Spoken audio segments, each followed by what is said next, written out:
Buckle up. Let's talk How to Train Your Dragon live action, and if it is worth your cold hard money this weekend. Turns out you can teach an old dragon new tricks. Sort of. The live action How to Train Your Dragon doesn't reinvent the wheel, as it lovingly polishes the original one, slaps on a new set of rims, and lets Toothless do donuts in your heart all over again. Is it original? Nope. Is it beautiful? Absolutely. It's practically a shot-for-shot remake of the 2010 animated classic. Same story, same beats, same emotional gut punches, just this time with flesh and blood humans and dragons so realistic you'll wonder if someone accidentally left the Jurassic Park gates open. Director Dean DeBlois, who helmed the original How to Train Your Dragon back in 2010, now pulls the rare cinematic flex of remaking his own movie. But this doesn't feel like a do-over. It feels more like catching up with old friends. Sure, the film sticks to the original like a dragon clinging to a sheep, but underneath all that familiar ground, the heart's still beating. DeBlois clearly loves his world and these characters, and that warmth is what makes this version soar. There's still plenty of magic left in this simple story about a Viking kid and his one-of-a-kind dragon. The casting's a win across the board. Mason Thames absolutely nails Hiccup, bringing that perfect mix of awkwardness, bravery, and heart that makes the character fly. He's funny, believable, and carries the film with wide-eyed sincerity. Nico Parker brings scrappy charm to Astrid, and Gerard Butler once again grunts and growls his way through Viking dadhood like he's never left.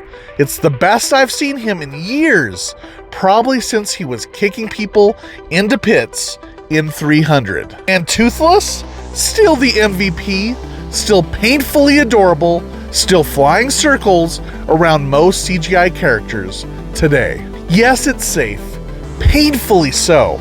It's not here to fix anything, because nothing was broken. It's more like a live-action love letter to a story that already worked. That's both its biggest strength and its biggest head-scratcher. Why remake something that was already great?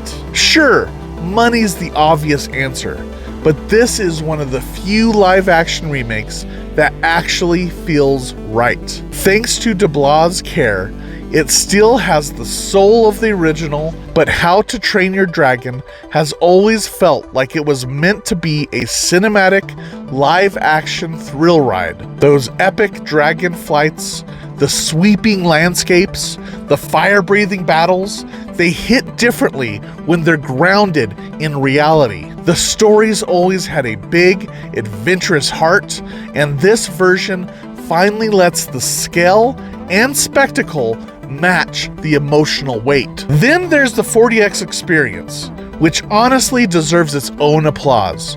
Watching dragons soar while your seat shakes, the wind whips your face, and splashes of water hit your popcorn.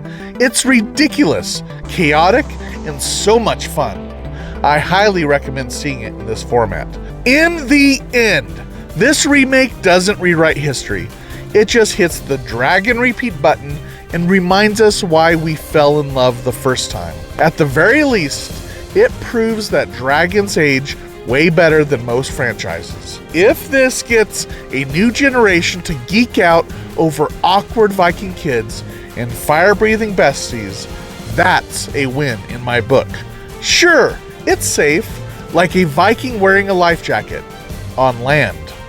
But when the original soared this high, not every flight needs turbulence. Sometimes it's okay to just buckle up, enjoy the flight, and grab the free snacks. I love this film, and it easily earns a green light. Lilu, on the other hand, wasn't impressed. She thought it was just the same movie, but with fewer belly rubs. But she did think the ticket stub was a movie snack. So take that with a grain of kibble, huh? Holy shit!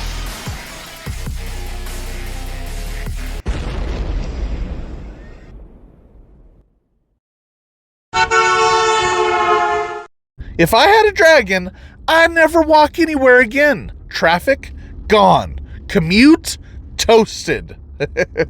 You get it, Lilu? Toasted? Because it's a dragon with fire? Oh, never mind.